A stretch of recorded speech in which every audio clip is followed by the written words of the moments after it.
devastating midair collision over D.C. and the nominations and the hearings are happening all week. We're going to get into all of that right now on WND Live.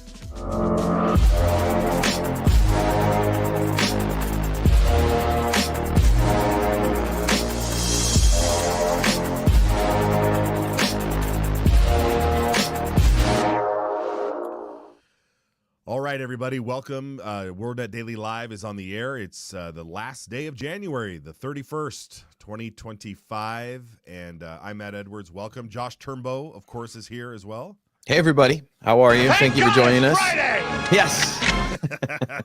Yeah. I love that. I love that. I know I'm not allowed to play a lot of sound clips, but I think YouTube doesn't like sound clips. That's correct. Yeah. That being said, my friends, welcome to the program. Yeah, we're going to get into these stories, that horrific crash.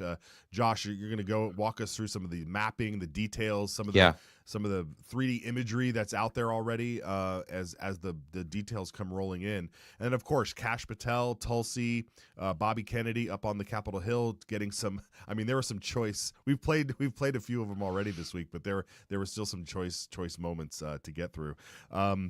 And oh, there we are. I'm a little bit louder now, right? Very a little good. Louder. I like it. Yeah. Yeah. We're a little quiet. You're a little quiet. Mm-hmm.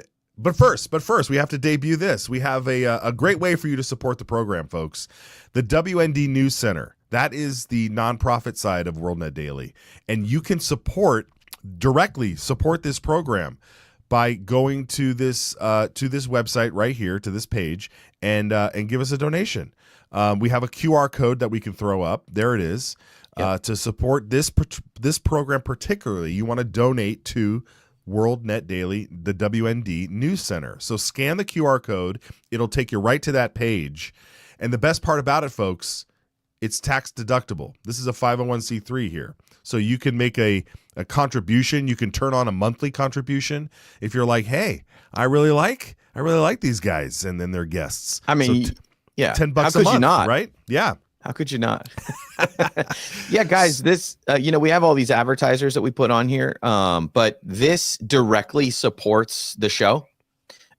This side of the business is a nonprofit. And, because of that, we need your support. If you like the show, you could always, we love you buying Zelenko and Patriot Mobile, but now this lets you directly support the show. So, if you notice my hair is getting long and we need support so I can buy razors, my dumb jokes and Matt's smooth voice. Oh boy. If you like watching, this is the way to support us. And if you do, we really appreciate it. Keeps us on the air, keeps us talking about what's critical for our audience, the WorldNet Daily audience, and anyone that wants to come over. Yeah, absolutely. Very good. All right. Well, then let's get into it. Here is, this was a post up on X. We'll show the video as well. But President Trump is kind of, this is what's so great about Trump. He's a common sense guy, right? So He's like you and me. When we see something horrific like this, we've got a lot of questions. And so one of Trump's questions that he's been asking is, this Black Hawk helicopter was flying too high by a lot. It was far above its 200-foot limit, and that's not really too complicated to understand, is it? So, no, and real quick, Josh, I know we're going to get into a lot of the context here, but I'm sure everybody's been paying attention to this story, so we don't necessarily need to describe everything that happened. But I do want to hear your analysis on this, because apparently this is a training thing that goes on often around this area, and it strikes me as odd. This whole scenario just strikes me as odd. Yeah. Matt, our title for the show today is Collision Course. That applies to many different topics we'll cover today in the show, but primarily this major story of this American Airlines, American Eagle crash in Washington, D.C. on its approach to Reagan hit. If you don't know, if you just woke up, hit by an Army Black Hawk helicopter. So both are low approaching, and now 67 souls are gone as both aircraft crashed into the river. Matt's described that we're going to cover all that, but I'm going to take a big take on this and say it has shocked me for years that Reagan International, this close to DC, I'm going to say the most sensitive airspace in the world, has been able to be an airport this long. In fact, we were just there for the inauguration. I was telling my wife, Kira, we were on a rooftop watching planes come in. And I said, it's really unbelievable that even post 9/11, that they land aircraft this close to the nation's capital. And that's not like, that's just, one of two things. There's helicopters coming and going, VIPs, military aircraft, the president himself. So I'm taking the extreme on this. Maybe as we cover these details, there needs to be a question of, is it still realistic to have, flying death machines flying in and out of the nation's capital, not even a mile away from the most sensitive target on the planet? Yeah. So we'll get into it. I'm a little surprised that it was a Black Hawk helicopter, because you would think that in these types of scenarios, if a plane is threatened, right?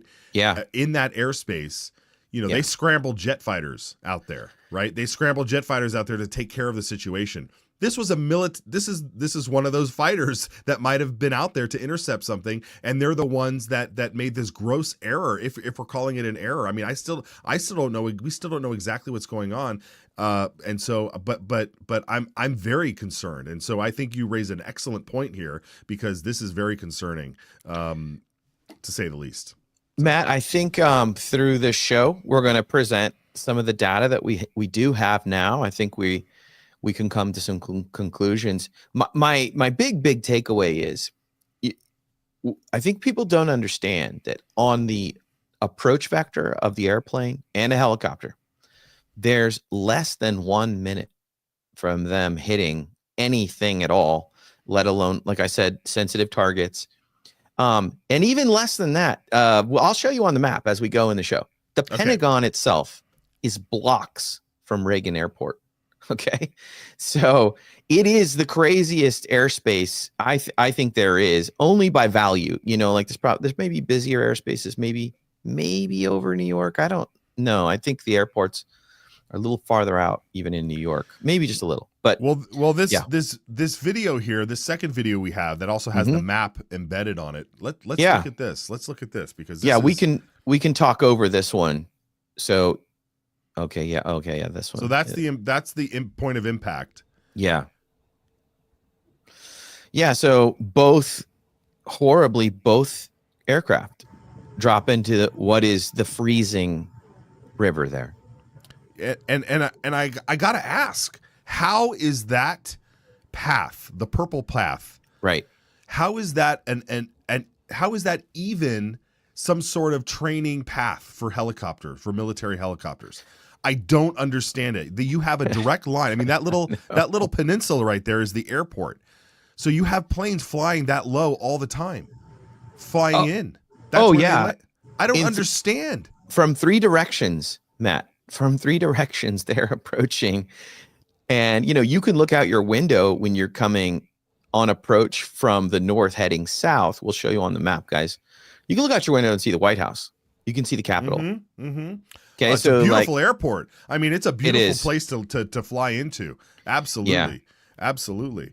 But again, what are these training exercises? I don't understand. Is that what they are? I mean, they're claiming that this was a training flight. I think there's still some missing information on that. We're going to see if we have that. Yes. And the other one was just, we'll cover this too. We're gonna take a look at the victims. It's just a plane full of Americans coming in from, I think they were coming in from Kansas City, and a mix of folks, including really sad, really tragically, a bunch of kids from like a national skating competition. Yeah. Horrible. Oh, horrible. These are the folks. We'll come back to this here just a little later too, and we'll just kind of this is representative of America. Like all colors and creeds, all ages. Super sad, but we're gonna show you that it didn't happen completely on accident. Well, what is this 3D imagery here from AI Telly? AI Telly is an account on YouTube, And Yeah. we have you guys have cut it down a little bit, so we cut it down. Okay, yeah, so we've showed what some of their stuff before. These guys are awesome, so we want to give them credit. A link to the actual video, the full length video, is in the description of this video. They make amazing explainer videos over on YouTube, and we're going to show you our version, just cut down, no audio. We'll talk over it a little bit. That shows gives you a spatial awareness of where everything is. So we'll play that out here now. So right away, it's going to just show you the collision, but it'll kind of jump back. So this is like a bombardier jet. This is there's tons of these across the country that are. How long does it take commuters. to make something like this? I mean, this is like, these guys are very talented. So look, there's the Pentagon. Yeah. That is blocks away from Reagan International Airport. And there's the Capitol. House. Oh, the Capitol. Yeah. Yeah, the Capitol is just right out your right-hand window as you do this flight in. And so these guys are making their approach. They're 400 feet off the ground as they're coming in, and they have to kind of take a left-hand turn, you can see there, to perfectly align with the runway, right? Something that flights do daily. Right. And to give you some idea, 400 feet, that's like putting your drone up in the air. That's not very high. Right. And then this helicopter, the call sign Pat 25, it's supposed to be at around 200 feet, right? Below. But as they're telling us now, it was not. So the air traffic controller says, do you see the plane? They say we do, or we did. But this imagery, and this will be unfolding, suggests that they saw another plane coming from a different direction. And now, how you don't see the one in front of you is unclear, and they turned into its flight path, and that's what caused the destruction. I'm just completely against having helicopters or any air vehicles flying next to runways. Yeah, I just think that's asinine. It's I don't care. Crazy. I just don't. There's no amount of technology. I wouldn't even send a Tesla self-driving drone through that area. And so, like, one thing we'll do, we're going to show you another video. So it's been claimed that the pilots were wearing what they call toilet paper roll or toilet paper tube night vision. The reason they call them that is because they're about the size of a toilet paper roll without the toilet paper on it, the tubes. And, they're like this. But what happens is they give you serious tunnel vision. But this is how pilots train to fly. So there's some question of, here's what it may look like. So this does not give you a wide field of view.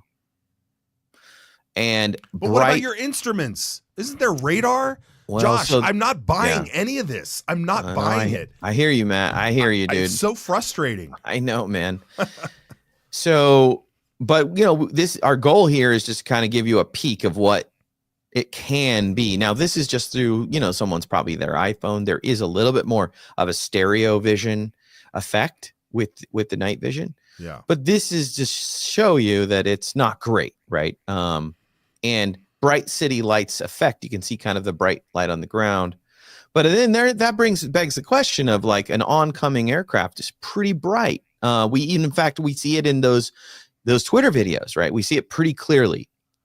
So, yeah, the unknowns, Matt, are large at this moment. So, what we do know, I don't want to jump ahead here before we have that link.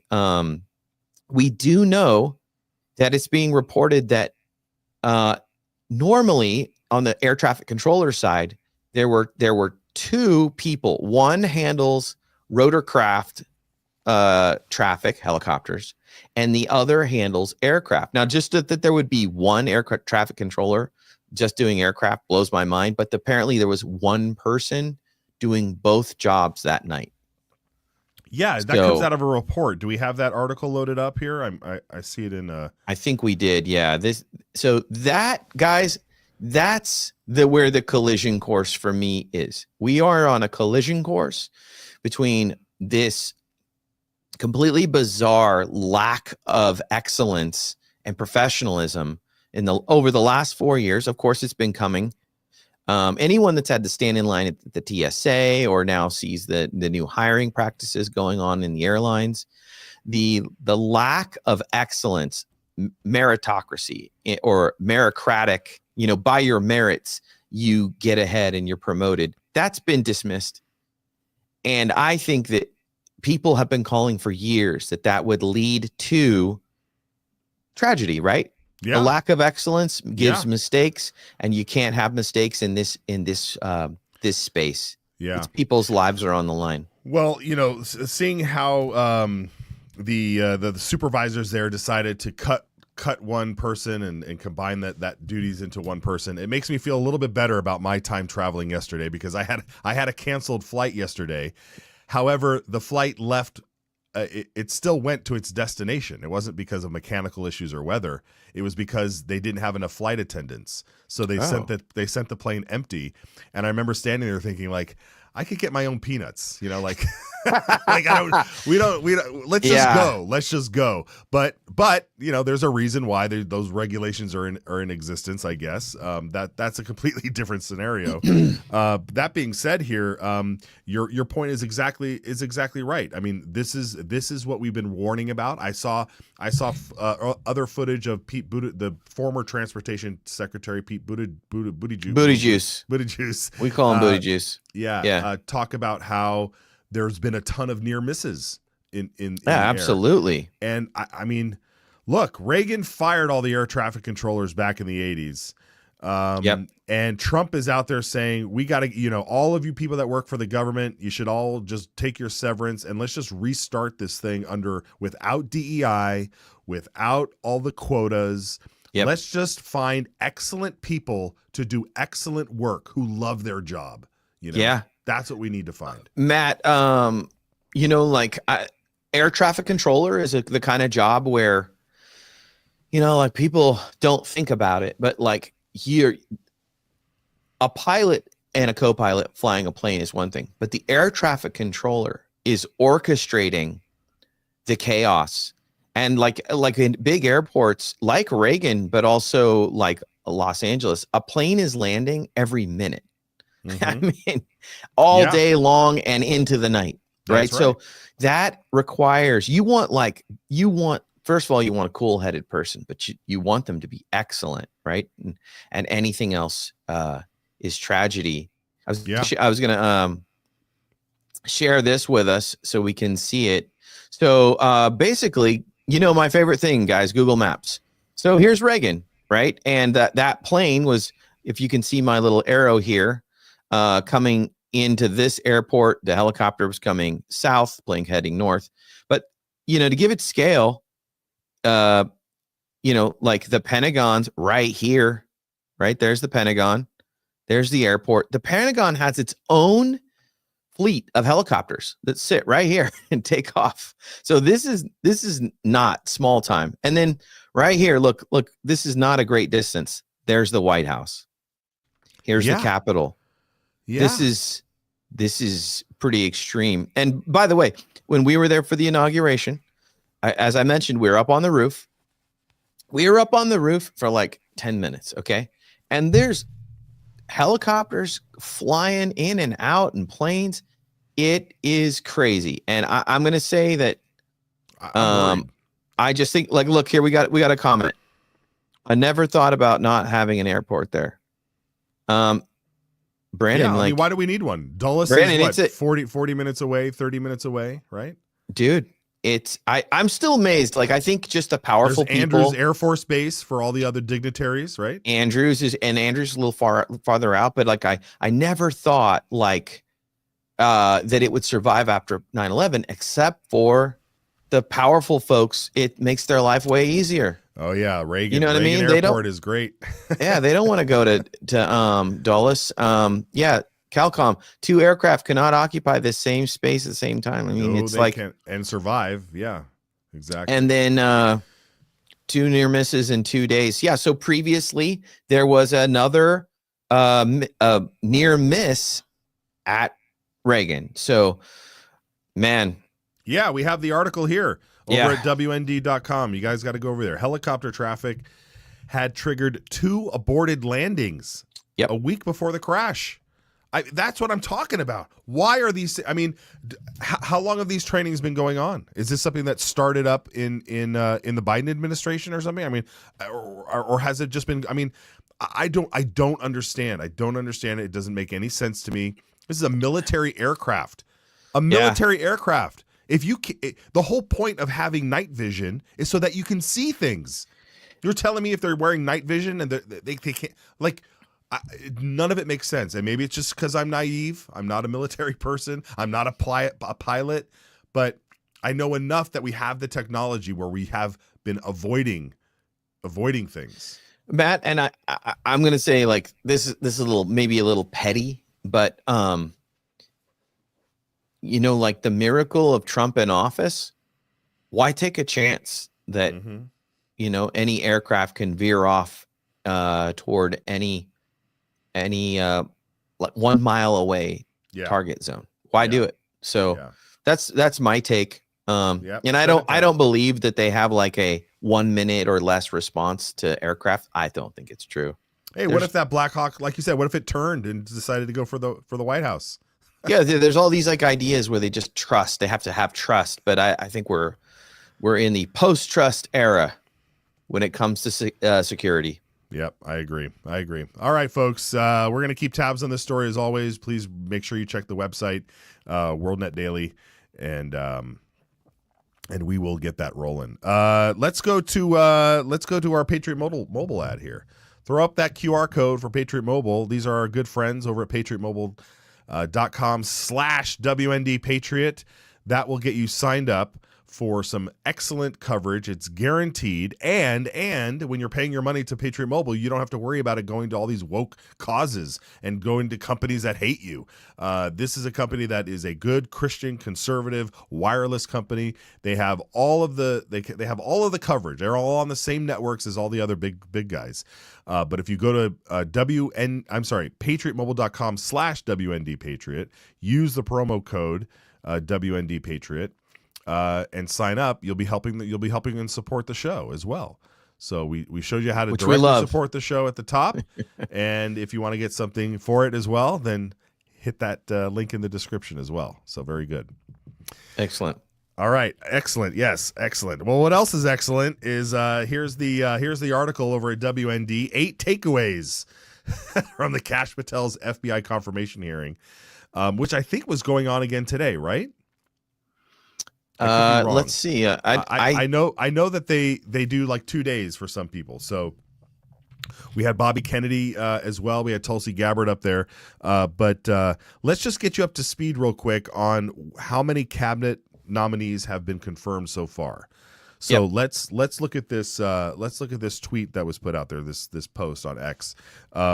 We have 8 have been confirmed. 8 have been confirmed. I'm going to see if I can get everybody's name here. I see Ratcliffe. I see Doug Burgum.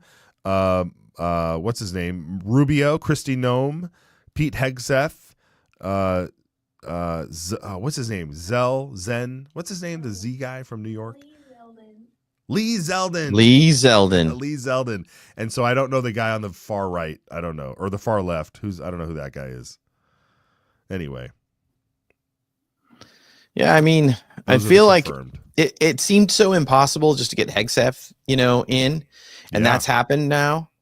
Yeah. So incredible. I don't actually understand. Sean Duffy, Secretary of Transportation, because one day on the job and that horrible thing happened. I know. Yeah. Which is awful. I don't understand that. Secretary of Treasury too. I want to understand the Tulsi complication, because people are like, Tulsi's the big one, and I'm asking, is that because she's a Democrat, or why is she harder than Pete Hegseth, or Kash Patel? Yeah. I agree. I don't know. Does she secretly know where some bodies are buried or something? She's been in the military a long time. She's still in a reserve, right? And then she's been in Congress and had been on privileged committees because of her background. And I think they hate when someone leaves the reservation. They hate it. And, when they become a traitor to the Dems. Yeah. and they've called her every name in the book. They've called her a puppet, and she had a great response during her opening segment about being a puppet.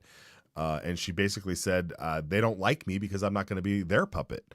And I think that's that's pretty wild. But there are still 14 that are waiting confirmation. Here's the list: Elise Stefanik, there's Tulsi, there's Kennedy, Doug Collins, Chris Wright, Linda McMahon, still Pam Bondi. Even though Pam Bondi had her questioning a week ago, and they haven't voted on her yet. Russ Vaught. Russ is awesome.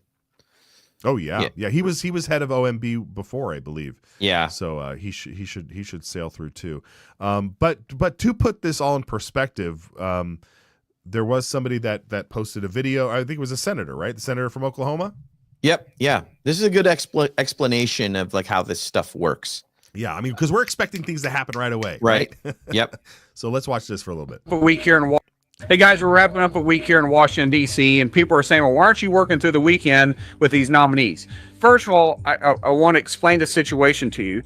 Everybody has a clock, a calendar laid out. And when that calendar goes into effect is when they get reported out of the committee. Second of all, just for a side note, in 2017, at this same time, we only had 4 cabinet members confirmed. We have 8 people for nominees confirmed right now for President Trump. So we got literally twice as many. As they go through the committee hearing, there's 2 separate votes. So they have the hearing, which a lot of people paid attention to yesterday with Tulsi, Cash, and Bobby. Then that committee will meet again a few days later and vote to recommend them to the floor or send them to the floor unrecommended, meaning they didn't pass the committee, but if they still come to the floor. Once that happens and they get voted out of the committee, either favorable or unfavorable, they'll come to the floor and we invoke cloture on them at the time. What that means is a 30-hour debate window begins. On a secretary, on directors, a lot of times it's only 2 hours. The calendar is laid out to hit those moments immediately. So if the Democrats want to continue to debate all 30 hours and the clock hits at 11 o'clock and the time runs at 11 o'clock p.m. or 2:30 a.m., we will vote at that point. What typically happens is when it's going to be an early morning vote or a late night vote, the Democrats will yield back the time so they can go home or go to sleep, which is fine with us. But the clock schedule doesn't change at that point. We'll still have to be on the same schedule. So for us going home this weekend, the clock continues to move forward, and we can't move the nominees any faster than what we can move them right now. We're literally moving them every time that 30-hour window ends. We are voting on another nominee to get the next one to end cloture because we can only have them on the clock one at a time. We can't have multiple debates going on at the same time.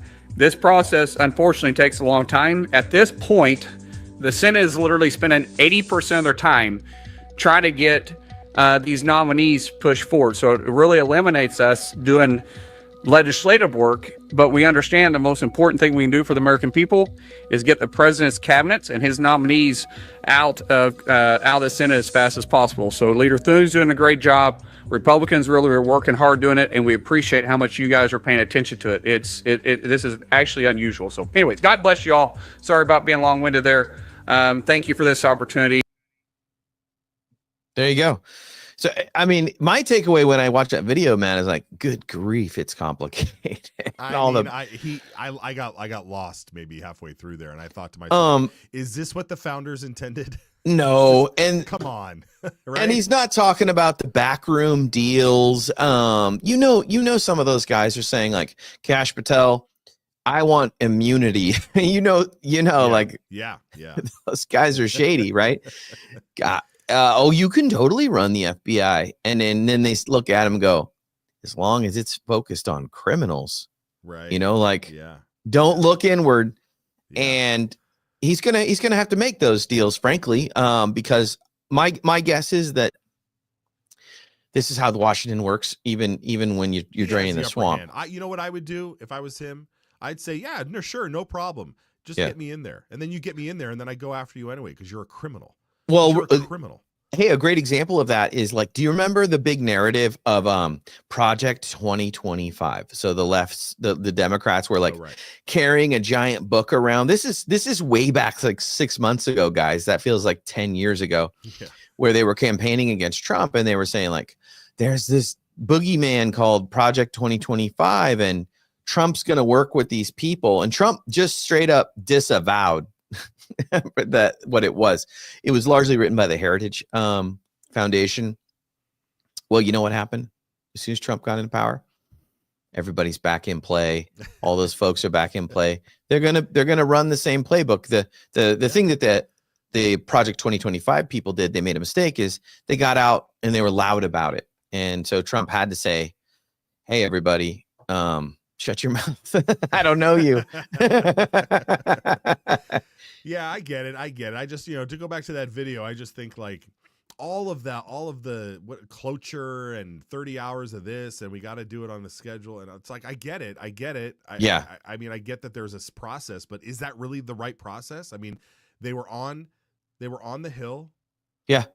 Speaking, which is this governance? Always seems like it's not helpful. I mean, all it is sound bites for the Republicans and the Democrats, I mean, they'll sit there and say, well, when I was in your office, you were okay with this. Well, now I'm here. Turn around and look at those Capitol Hill police behind you. It's like, it's all theater. It's all theater. And it's fun, popcorny stuff. But like at the end of the day, I don't think this is what the founders intended. Like the advice and consent of the Senate, like, hey, I want this person for secretary. Can you vet him a little bit for me? Yeah, here we go. He's a good guy. Let's go. I mean, that's what I agree. Calcom is saying Melendez gets sentenced to 11 years. That's Bob Menendez, the New Jersey senator. Yeah, that's right. The one with the gold bars. That's right. Yeah, that came out just a couple of days ago. He got sentenced. Yeah. Yeah, it's funny. So like when that happens, that guy didn't have enough secrets and leverage on people, right? Because they're like somebody's got to take a fall for this. He's getting gold bars. That's happening often. He was just an idiot about it. Yeah. And that's I remember that. I mean, that's when you see all these people up there, like you're saying, they have these backroom deals. They're like, for sure, just focus on this. Don't do that. Da da da da da da.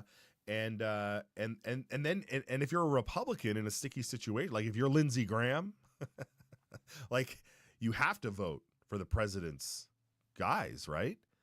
But you also know that if you do, I don't know what's in Lindsey's closet.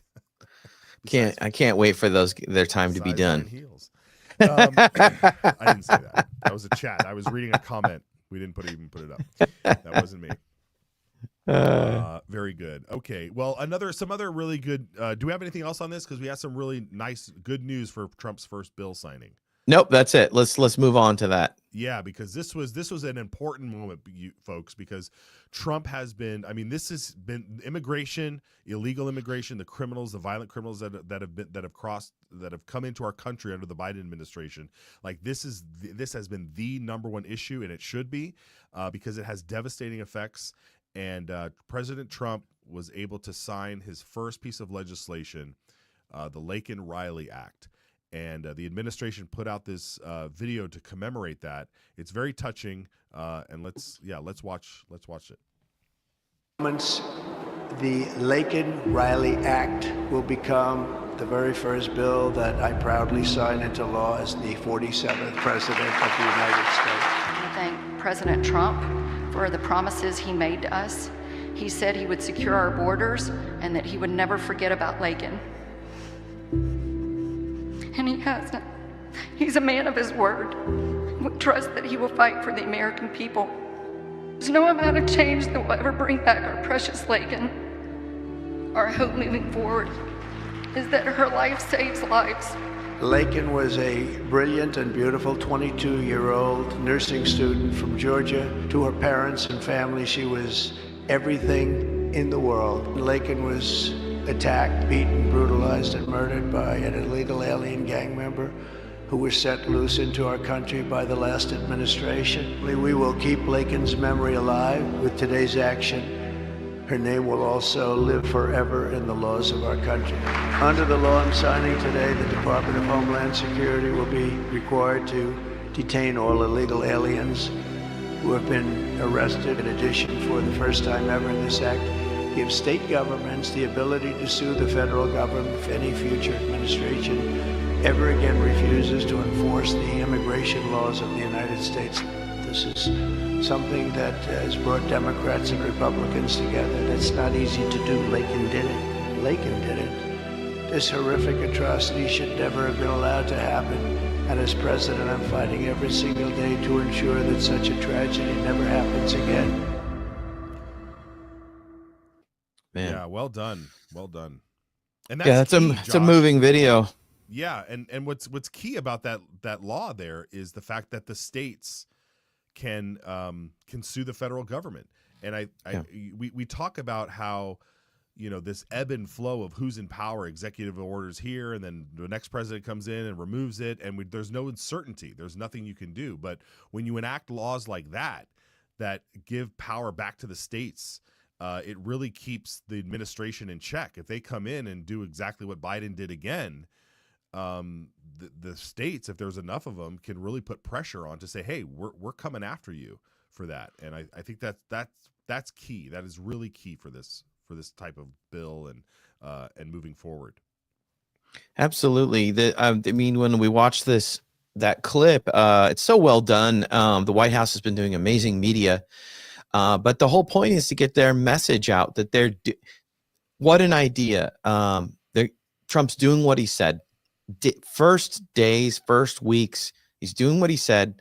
And part of that is restoring order and justice to the country and memorializing just one of the most tragic things that happened in the last 4 years with the Laken Riley story. Should have never happened. And this idea that things should not have happened, life can be tough. And now I feel like we're in a phase of restoring those things. So it's, we've been kind of beating our chests with the winning, but this kind of winning feels a bit more sorrowful, but is just as important as victories over our enemies.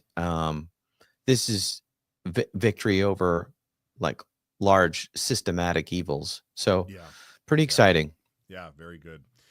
All right, very good. Well, before we let you go, folks, we do want to share with you a special teaser that we have, right? What is this teaser, Josh? Yeah, so our founder, Elizabeth Farah, is doing amazing interviews. You can see all of her content on our channels, but of course our Rumble channel is what we'll promote for that. But Elizabeth is doing powerful interviews with really incredible guests, and this is a teaser for her latest episode. The People's Republic of China has been selling the world, and a lot of the world was agreeing anyway, that China was on the march, it was on the rise, it was inevitable and unchanging, and the West is on the decline, and that was inevitable and unchanging. And I think what President Trump made very, very clear in his inaugural address is not so fast. America is going to revive. It always was going to revive.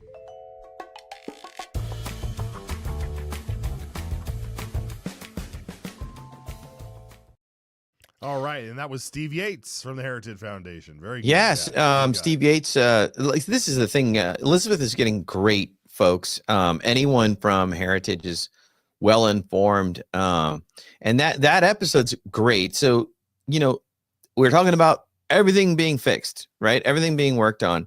A lot of people didn't know the Panama Canal was completely being secretly co-opted by China, and the Panama Canal, it's hard to really explain how critical it is to goods moving to the East Coast of the country and a bit towards Texas, and the ports in the South. But it's massive, and we've all been asleep. Our leadership has been asleep. So it's a great episode. I suggest people watch it. You want to know the inside track on what's happening with the Panama Canal. I think that it's Canal Coup is the name of the episode, and Elizabeth does a wonderful job. And we'd love you to go over there and watch that. That's going to be on our Rumble channel. And there you go. And you know what? I got to ask everybody watching, would love you to go over there, Follow, yes. Like, put a comment over there. Okay, I see Calcom's got a bunch of comments, which is fantastic over at the Rumble. But we would love you guys to just be active on that Rumble, giving it a thumbs up, following if you can, especially on your phone. It's easier to follow if you get the app. And that really helps us. And we like Rumble a lot. So just as an anecdote, Matt, I was working on our YouTube channel, and I had to take a training, Matt. I should have recorded it. A training, Matt, to take away one of the strikes that YouTube gave us, okay? Oh, you had to be re-educated. This is a humiliating experience, okay? Like, and I've done these before. I used to work in the corporate world. You just have to just like think, what do they want me to say? And they're not subtle about it. I can't even repeat the questions here, okay? No way, because we're on YouTube right now. They all had to do with medical stuff, if you know what I mean. Wow. And don't you dare make claims about medical stuff. Wow. Especially don't say your opinion about medical stuff affecting other people or yourself. Don't do that. Wow. And it was 7 questions. Each one was it was like a defense attorney for Pfizer wrote, and maybe he wrote the question. Yeah, it's exactly that. You just said the PF word. You can't. Well, we're promoting them on here. I think. Oh yes, everybody. We'll see. Yeah. I don't know if the AI knows context yet. Right. Wow, incredible. All right. Yeah. Well, yeah, that's why you got to at least have your backup channel. Make it your primary channel, or if not, make it your backup channel. You got to go over to Rumble. So yeah. Yep. All right. Have a comment real quick. Oh, yeah. What is it? This is a good comment, Calcom. Pray for the lives lost and the first responders and the SAR divers. Guys, absolutely. We were laughing and joking about politics, but this is so sad. The lives that were lost and so kind of so suddenly. So yeah, please pray for those families. And 67 folks lost their lives. Really tragic. We haven't had an accident like this in the United States in 15 years.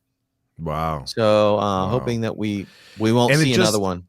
Yeah. And again, when it's something that just feels like it's just, it's not mechanical, it's not like it's so random. It just seems it's so awful, and it just seems so avoidable because, as I was ranting at the top of the show, I don't understand how this occurred. But we'll keep watching the news. You folks will do as well.